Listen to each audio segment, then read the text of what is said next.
Hey guys, what's up? This is Neena Perez, and this is Straight Talk, no sugar added. I'm so glad you guys are here with us. So, as you know, I love to go around the whole planet finding like the best humans I can find to get them on here to grow, challenge, and transform your thinking. And today I know I got somebody for you, okay? Her name is Cortney McDermott, and she went from a deli waitress that couldn't pay her bills to best-selling author, a TEDx speaker, an expert mind-body coach. Cortney believes in human alchemy. And the reason I wanted her here is because she really is in the field of self-development. And she's been featured in Inc. and Women's Health and Success, the Huffington Post, Fox News, and like on, right? Cortney, we can go on. And that is so freaking cool, especially because when you think about, how I started with saying that you went from a deli worker, right? That just shows that you can go on a journey and you can be where you want to be. So, Cortney, thank you for being on Straight Talk. How are you? Thank you so much for having me. I'm super excited to be here and I'm feeling great. And I just want to say something before we get started. This is probably one of the only interviews I've ever had. I was trying to think back before we talked. I think it's one of the only interviews I've ever had where I didn't get a set of pre-scripted questions or things. So this really is straight talk. And I love that because I feel like I get to have a conversation with you and you're awesome. And I get to have a conversation with whoever's listening. And I'm really honored. So thank you so much for having me. Thanks for saying that. Thank you. I appreciate you being here. I don't believe in pre-scripted questions only because then we are pre-scripted. So then what's the point, right? I mean, you can do that with everyone. I'd rather just have you, Cortney. Like, who is Cortney? So let's start there. Who is Cortney? Tell us a little bit about you. That's a loaded question. I often joke that I've had so many lifetimes in this lifetime. And, you talked about deli waitress, but for many years, I was recounting the story of someone who had made it, who found herself in a position of being what I called successfully miserable. In other words, like I had all the gold stars, all the accolades, all the titles, all the everything, from academia to corporate to beyond. And I was married and I had a child and like all the things, right? All the things that you have to check off, the boxes that you have to check off. And I found myself really unhappy because I felt like, whose script is this? Whose life is this that I'm leading? And so it's funny because lots of times, we want to go from, we think what we want is a success. We think what we want is what everybody says is supposed to make you happy. But the irony of it, the paradox of it is that everything you could ever possibly want is within you. Hence the title of my book, Change Starts Within You, the preposition of it being within. And really just, it's almost funny when you realize that there's nothing for you to chase after. There's nothing for you to acquire. There's nothing that you don't already have, that you don't already possess. And I think when I just stumbled across that truth many, many times. But once I finally really was like, oh my gosh, this is crazy. I don't have to do all that. I think it's important for people to realize that because sometimes people get lost in the chase and that can hurt too. Yeah. I mean, but that must have been a, kind of a hard transition, not hard. That's not the right word. Maybe challenging transition as well, right, Cortney? Because there had to be a moment in your life where I haven't read your book yet, but I am picking it up because I saw it right before you came online. I'm like, oh, yes, that's one of my books. But what was that moment for you, right? Because I'm wondering if you struggled, is what I'm trying to say. Like, from leaving that corporate place in that world that you were in, just to wait a minute, something's missing here. Something's off. Like, what was that moment for you?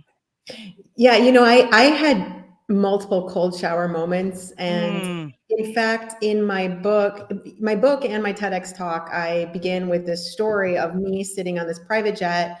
I'm on my way to Brussels. I'm the only person, flying to, I've got all the things, right? And I talk about a moment before my daughter having blocked my BlackBerry. At the time we were major guinea pigs. It was like BlackBerry, iPhone, all the things, but I had all my stuff in there, right? And it was like, oh my God, my world's in this device. And that's the cold shower moment I talk about. But really, there were so many cold shower moments where I realized, as I said earlier, this isn't my script. And whose script is this? And where did I pick it up from? And where did all this conditioning and programming come from? And when you start to actually look at that and say, wait, so I have I can choose something differently. And when you start to kind of make those mini choices, it is really challenging in the sense that the way I like to describe it is, we use the word person, right? We say, I'm the kind of person who, right? But the word person actually comes from the Greek persona, which was the masks that they wore. They were the masks that they wore in Wow. ancient Greek theater, right? And so it's like we all show up with these masks, I'm this thing, I'm that other thing, I belong over here, you belong over there. But in reality, at the core of who we are is all of it. It's all it's infinite potentiality, and it's all available to you. So when you realize that, it becomes more of a game and less of a struggle. Not that I'm saying that it's always, they have a saying in Italian, tutto, non mi ricordo più, I don't remember exactly how they say it, but it's like something like tutto rose e fiori, like all roses and flowers, which means, it's not all this like fantastic, everything's perfect all the time. But at the same time, it is, because when you look at the perfection of what you really are, and when you settle into that, when you relax into it, into that knowing, then all the other things, they become less of a struggle. And so, yeah, I did have those moments before, realizing this more and more as it is in my life right now. But those are beautiful, right? So I always say those are really painful gifts. All those times where you're really in the mess of it and the muck of it, it's such a painful gift. Did you go through like a oh no, I don't know how to do this, or I don't know what I'm going to be doing next, like that? Everybody talks about this imposter syndrome, but that's a real thing, guys. Like, that's a real thing. And even though like people are always saying, oh, Neena, oh, you speak so fluent, but we all go through it. We all, like, right before the camera comes on, you're like, oh shoot. Oh yeah. Oh my gosh. A gazillion and one times. Like right now, I'm preparing for a really big speech that I have to give next month, and I'm super excited about it. It's wow, it's really epic. And I've definitely had some moments where I've been like, wait, why did they call me to give this talk? And so, yeah, we definitely all have that. And I think it's so important to, again, even that, relaxing into it, being like, oh yeah, okay. And recognizing everyone has that. And, no one just, we're not just born. People often ask me, oh, how did you get published in all these different places? Or how did you do this? Or how'd you write the book? Or how'd you get the talk? And I'm one word at a time, really. That's it. That is one it. word at a time, and one word after another word. And instead of allowing myself to be discouraged in those times where I didn't know what I was doing, which still happens, but instead of allowing myself to be completely discouraged and to give up, you start to begin to almost congratulate yourself and say, oh, sweetie, like, wow, you're doing a great job. And we often hear that idea of a child, like when a child learning to walk and they take those first clumsy steps and they fall down, and you don't berate them. You don't get angry at them because they fell down, right? But how often we do that with ourselves. And I think that's the perfect way to think about it. Instead of when you fall down, or it's not even a falling down, it's literally you took 2 steps. Wow. Congratulations. That's more than 99% of the folks will do, because we've been so conditioned. Again, it's not your fault if you've been conditioned into the fear of failure. We've all been conditioned into that. But where it becomes your responsibility, in other words, the ability that you have to respond to a situation, that's where you take your power back. And you say, no, wait a second, I'm going to get back up. I'm going to get back up, because it's not the fall that defines you. It's whether you rise. It's whether you keep going. And that literally is the one characteristic of people that I've seen across the board who've quote unquote made it. And by made it, I don't mean they got a yacht and whatever else. And that stuff's fine and it's grand. And if you like that, that's cool. No, no hating there. That's awesome. But really the wealth in yourself, the knowing that you have it all, like I was saying at the very beginning. So how did you get to that point, right? Because I mean, it's one thing to have that cold shower moment. It's another thing to step out and actually do it, right? Because like you said, right, you had many cold shower moments. So that means that there were many times where you kind of thought about it, but just didn't quite do it yet, right? Right? Mhm. Because we all have those, right? Like when I'm like, what am I doing? Like, this is like, what am I working Mhm. 70 hours a week for? What is this? You know? Yeah. So I'm just wondering, like, what was that like moment like for you? Like when you finally said, okay, I'm doing it. Today, Mm. I'm doing it. Like that, was that scary? Were you like, holy Oh my crud, what am I God. doing? It That was must have been frightening, and terrifying. I've done it so many times. I feel like that's the thing though, is for people to understand, you can have so many times where you say, I'm doing it, and you show up a couple days and then you fall back into the Yeah, routine, or yeah, you yeah. fall back into the way things were. And I just want to say for anyone listening, that's totally okay. Yeah. That's Totally totally okay. normal. Yeah, And for it's, real. I don't even know how many times it's happened to me where I've just been like, crap. And you think, and I heard someone say once, oh, you didn't fall off the horse. There's no horse to fall off of. You're not, there, there, just let that go. And, and for That's good. me, so much of like getting back up, I don't say getting back up because it's so easy to fall into the conditioning of the society. I mean, Yeah. it's Yeah. so easy to think we're not enough. We are literally conditioned from the earliest of ages to Mhm. believe that we're not enough, to believe that we don't count, to believe that we're not seen, to believe that we're not heard, So and to true. believe that, in order to be those things, we have to be something more than we are. And so instead of cultivating what we really are, which is this magnificence beyond measure, what we Mhm. do is we chase after things that have nothing to do with it. And we Mhm. think that as soon as we get those things, we're going to be okay. People are going to see us. They're going to Right. hear us. They're going to recognize us. But the reality of the situation is that, and like I said earlier, it's very paradoxical, is that you already have everything. You Right. already are everything. And when you start to tap into that and trust in it, by the way, the word confidence, which I use in the subtitle of the book, lots of, especially women, come to me and they're lacking in confidence. And what I always say is, Mhm. like, confidence is not about puffing out your chest and talking louder than everybody else, right? Confidence comes from confidere, which means with full trust. In other Right. words, you're trusting in the same source, by the way, that you have to trust in for everything else. Right. It's just that you're making Right. the decision that you're no longer going to believe that you can't trust in it for certain things. I find this wild. And I did it for a really long time. And I still do it sometimes. I get caught in this trap sometimes. We forget that we're trusting in this power for virtually everything. In other Mhm. words, Mhm. you've got trillions of biochemical reactions occurring in your body every second.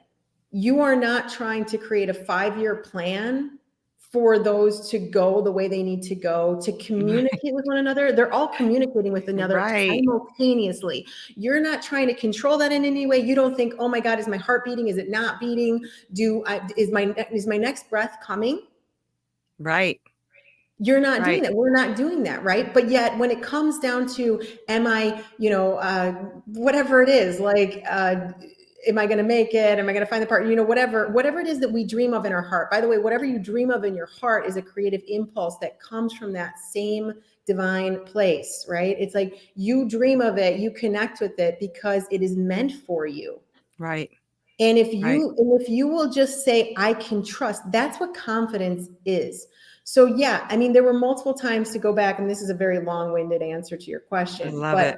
your question being that, were there times when you doubted, were there times when it was difficult, were there times when, hell to the yes, a gazillion, I mean, so many I can't even count.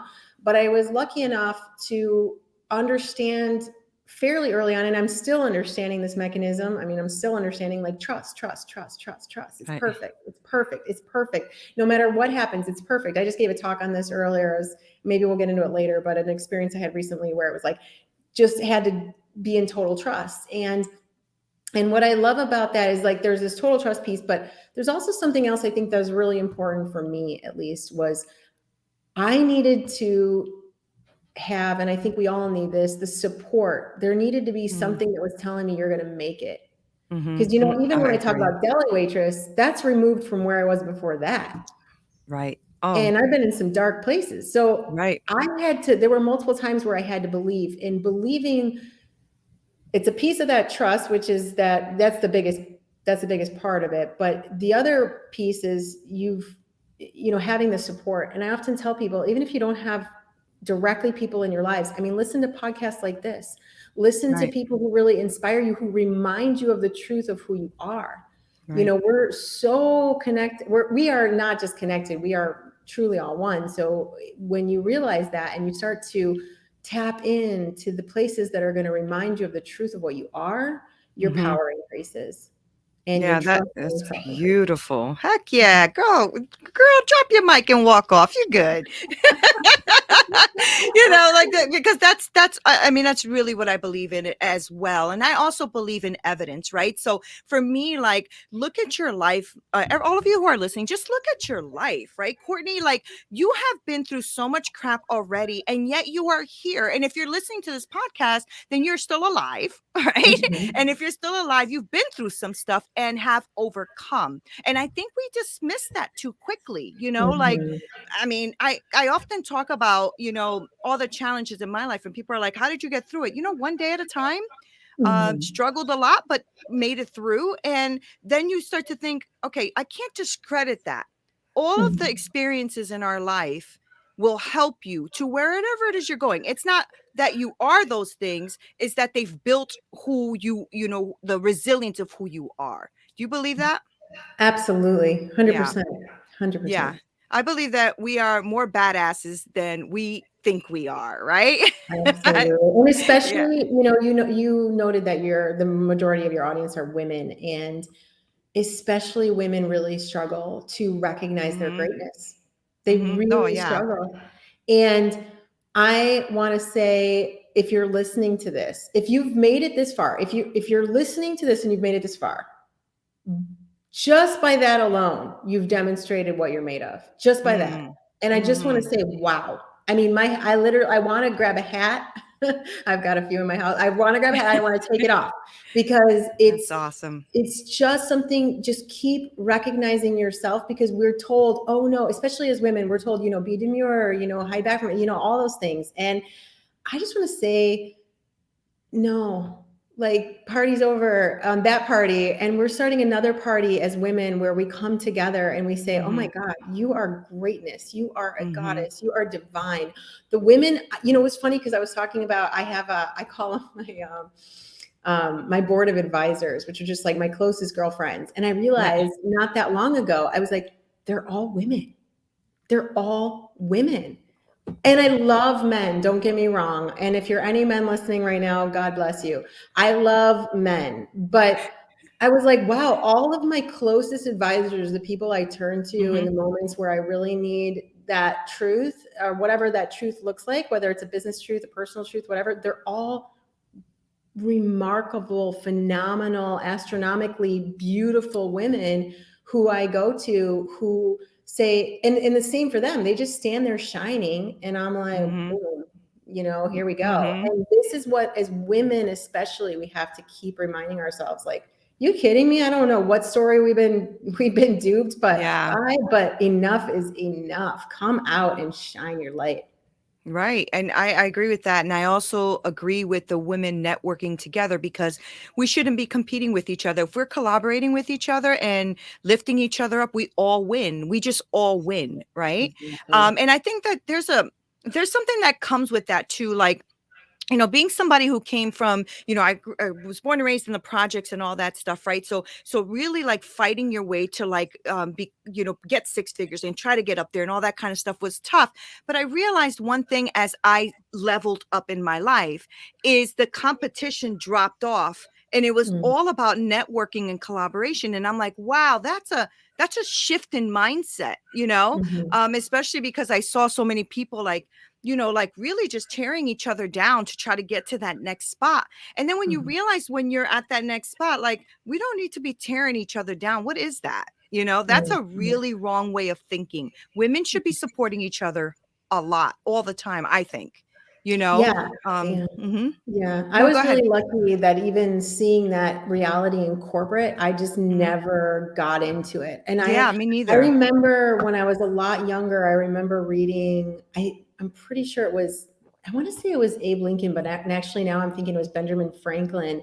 But it was one of the two of them who said, I will speak ill of no man in all the good I know of him. Mm-hmm, And I mm-hmm. remember I must have been like 10 or 12 when I read that. And for whatever reason, it really stuck with me. And I was like, no matter what. And it's funny because people, years after I left corporate, this woman came up to me. She was kind of known as being someone who did do a lot of talking behind people's backs. And I think mine included, I had heard some rumors, but I had never, ever, ever even whispered anything Mm-hmm. contrary to anyone.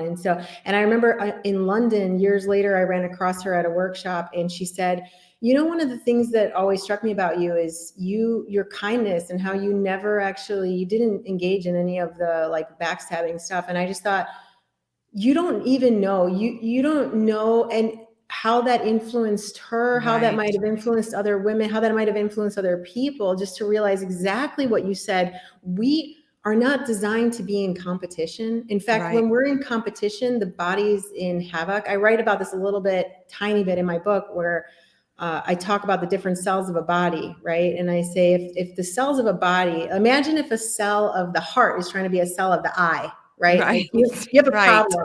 Like if it's saying, oh my God, I really wish I could have that job in the body.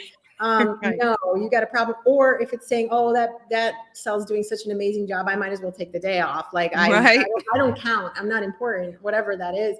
But it's that So good. every cell has its place. Every cell has its job to do and its That's right. function to perform. And when we realize that, and we can really love on ourselves as individual cells or individual forms of human consciousness, and we can love on the other ones, and we start to realize it's one body, that's when Mm-hmm. things really Mm-hmm. start to shift. Yeah. Yeah, for sure. I mean, I agree with that. I love that. And same here. I never liked or wanted to get into any of that kind of stuff. It just didn't fit my character. And I always ask myself if something serves me, Mhm. if I don't look at things, I try not to anyway, look at things as bad or good when things like that happen. I always, this just is a situation. So how is it serving you? And Mhm. if it's not serving you, move on. And if it is, discover why that is, and then go with that, right? So but I love that you use that cell analogy. That's a beautiful way to look at it. And I think that women especially, and men as well, because men also compete and do this to each other. We need to just stop, right? Yeah. Because if we lived at our higher selves, imagine what we can do, right? Oh Yeah. man, because you never know, Courtney, you never know what our meeting will be for one another. You never know what friendships may come, or what connections may come, or networking. You just never know about these things. And so Mhm. that's why I've always lived my life with that kind of integrity of, I'm not going to do it, because you just don't want that being done to you. Mhm. And I Mhm. think about, even like when I'm watching TEDx talks, or watching or reading or whatever, I'm always like, did I step in that ring for me to be able to say anything?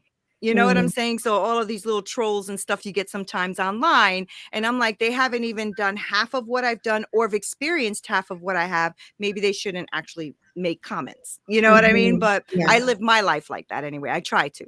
Yeah. Yeah.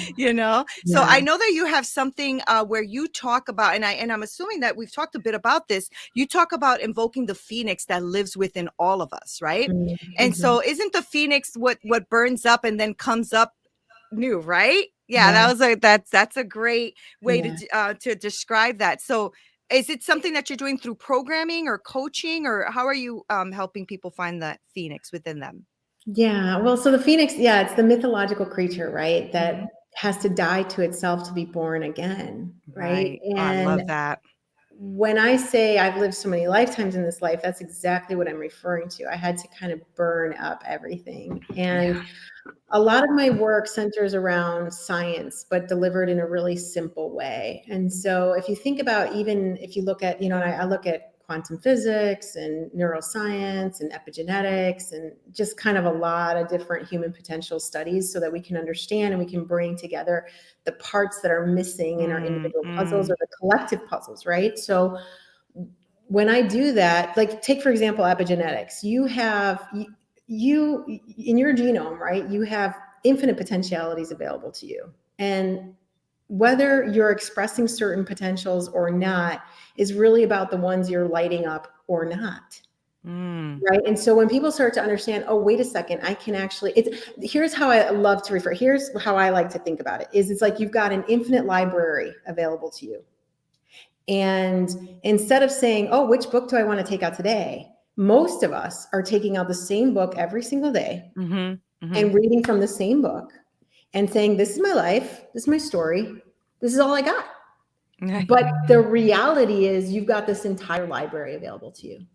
So my work is about, okay, let's look at the library you have available to you. And instead of us taking out the same book, what if we start to even go to a different part in the same book at first, just to sort of start to acquaint you with the potentialities available to you. And then let's actually start to put that book away for a second and say, what if I'm not that? What if I don't identify with that person today? What if instead of identifying with that reality or that persona, that mask, I actually take out another book? And what if this time, instead of it being something that's designed to cover me up, la persona, instead of it being something to cover me up, what if instead I'm taking out a book that's designed to reveal myself to me? What if I'm taking out a book that's designed to reveal the divinity that lives within me and all around me? What if I decide to take that book out? What could my life look like then? What could my business look like then? So that's where this idea of, that Phoenix reemerging and you realizing you don't have to show up as the same person you were yesterday.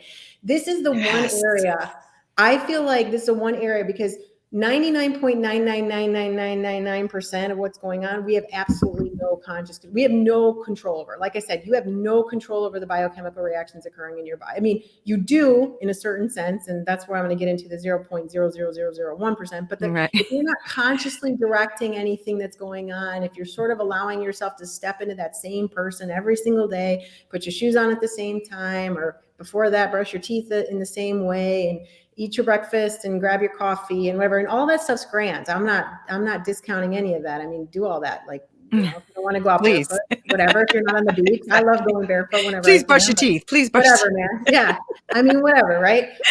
But if you're not being run by that program today, and you can actually step out and you can redefine yourself, what could that look like? So, but my work, most of my work is on stage. Most of my work is, in big groups. I do very, very minimal one-on-one work. It's super niche. And then I work with, I do certain workshops and trainings in corporations and universities. Oh, great. I mentor for universities and things like that. But mostly it's speaking engagements, and really where I love to be where I am. I love to be on the stage. I guess I was kind of designed for the stage, and this is my way of doing it that mingles in all the nerdy science stuff and all that. Yeah, that sounds fun. I like being on stages too. It's super fun to do. What was your first TEDx talk like? Were you like terrified? How was that? It was so scary.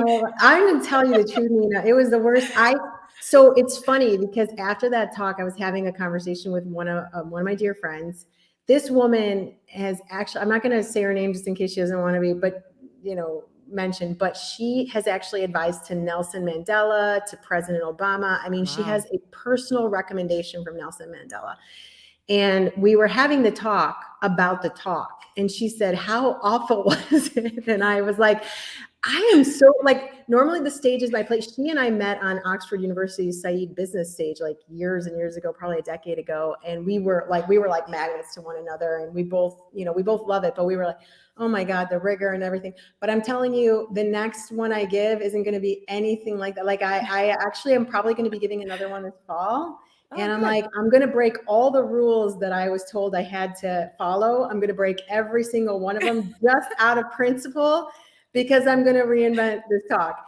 So yeah, awesome. It was really bad. It was really bad. And whoever's going to front a TEDx or a TED, it's the same organization, obviously, but whoever's doing that, I just want to invite you to tap in, because at the time, I'll tell you, the funny thing about that, the time of that talk is I was talking probably to a future version of myself, but I was actually in a really hairy place at that time. Full disclosure, I've actually never talked about this in an interview before, but I was actually like in a really rough place. And I was actually at the beginning of, a very long separation from my ex-husband. Like, we were married, by the end of it, we were married almost 20 years. And it was like one of those things where you're giving the talk, but it was almost like you're the one who needs to talk. Yeah. That's awesome. So luckily I made it out of that, and now I have a completely different perspective for my next one. But it was rough, people. It was rough waters, and that's okay. And that's okay. Yeah, that's awesome. That's why I wanted to ask you, because it's always like that first one that you're just like, why did I say that or do that? That is so funny. But I always tell people, I don't take down a lot of my stuff. Like I have stuff on, for like 2-3 years, and I'm like, I'm never gonna take it down because I know that I've grown. And I say, so if you're gonna challenge me on something I said yesterday because I said something different today, I probably did because I'm growing. And I'm Yeah. going to grow every day. So if you're going to try to call me out on something I said last year, oops on you, dude, because Yeah.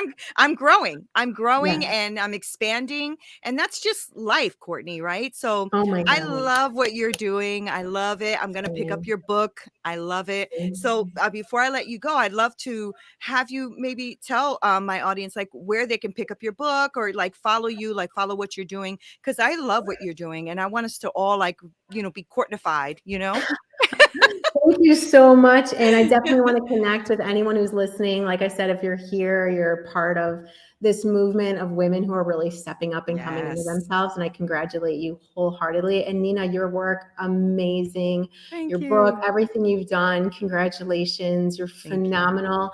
And, yeah, just your badassery of like, I'm growing every day and get out of my way. But I love Right. you. I love you. I love Yeah, you. all And right. get I out of my love way if you. you can't love me back. That's okay. I get it. It's fine. I love all peace and love. But I congratulate you on that. Thank So you. yeah, people can connect with me on. Well, my book is available pretty much everywhere where books are sold. Not all brick and mortar, but you can find it in some local stores too. And it's on Amazon. It's on iTunes. It's everywhere. That, like I said, that we're anywhere, Kindle, wherever you buy your books. And my website is Court Inc. So my name is Cortney, but no U. So it's Cortney. So if you look up a Cortney McDermott with a U, I think you find a copywriter out in Illinois or something. But I'm in Italy, and it's Cort, and it's courtinc.com is my website. And you can get a free meditation there. I've got a free guided Oh, great. meditation, really short, like 7 minutes long. And then I also am on Instagram here and there. So connect with me wherever you like to connect. That's amazing, Courtney, and I can't wait to see your next TEDx talk. I'm really gonna be. I'm excited for that one. Thank you so much. So, I'm and excited for also you good too. luck on your big talk that you're gonna be doing soon. Yes, Thank you. many Yeah, blessings for that. Many. super So excited. that's Thank you. Thank awesome. you. Thank you for Thank being you. here. And Thank you for guys, thank having you me. so. Oh, I'm so glad you came. I'm so glad. And guys, thank you so much. You already heard it. She dropped a couple of mics on you guys. So make sure that you follow this amazing woman and pick up her book. I'm gonna go do that right as soon as this interview is over. So I want to thank you guys for joining us. Make sure that you do follow her. I'll put all of her information below. Make sure that you subscribe, like, share, review, all that great stuff. We're trying to grow this community. Until next time, guys. This broadcast is brought to you by Winject Studios. We are an all-in-one educational platform for podcasters that revolutionizes how hosts leverage content to increase engagement with listeners, downloads, and income. We come together to focus on community, collaboration, and collective impact. For more information on how you can interact directly with our hosts, access exclusive live content with offers you can't get anywhere else from our official partners, join our purpose-driven community by visiting www.winject.com. If you're ready to build a career doing what you love, then we're ready to see you there.